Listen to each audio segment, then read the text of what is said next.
ilmuwan Prancis akan menguji bercak nikotin pada pasien COVID-19 dan petugas kesehatan dalam sebuah penelitian. Rencana tersebut akan dilakukan setelah hasil penelitian menunjukkan nikotin dapat memberikan perlindungan terhadap infeksi penyakit.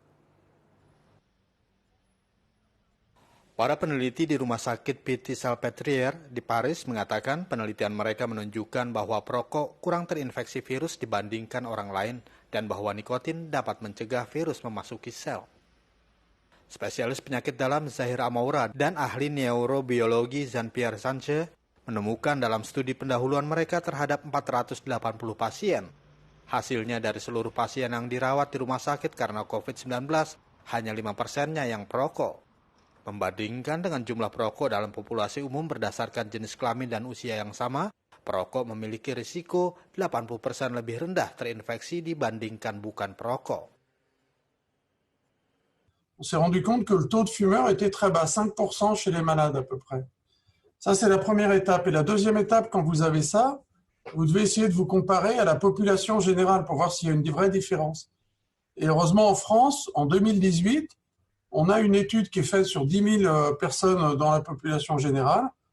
Et quand on a comparé avec les gens de la population générale, mais de même sexe, de même âge, on a vu qu'il y avait une différence qui était très, très significative.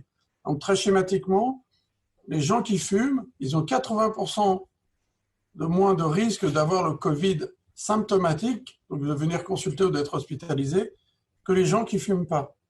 Sanche, seorang ahli neurobiologi terkenal dari Pasteur Institute, berhipotesa bahwa nikotin mungkin menjadi alasan perokok tampak lebih terlindungi dari virus. Karena reseptor nikotinik asetilkolin dapat memiliki efek mencegah virus corona menempel pada sel.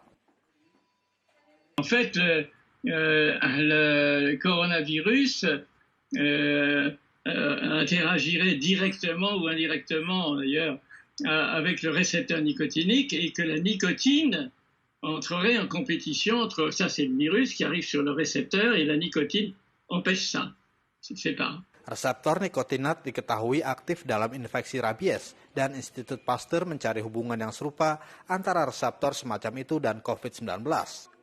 Sanche mengatakan gejala COVID-19 yang melibatkan sistem saraf seperti kehilangan indera penciuman, kelelahan, masalah dengan gerakan dan kehilangan kognitif dapat menunjukkan peran yang dimainkan oleh reseptor neuro seperti reseptor nikotinik. Pour quelle raison l'engagement du récepteur nicotinique simplement parce que c'est la cible la plus plausible et presque unique de la nicotine.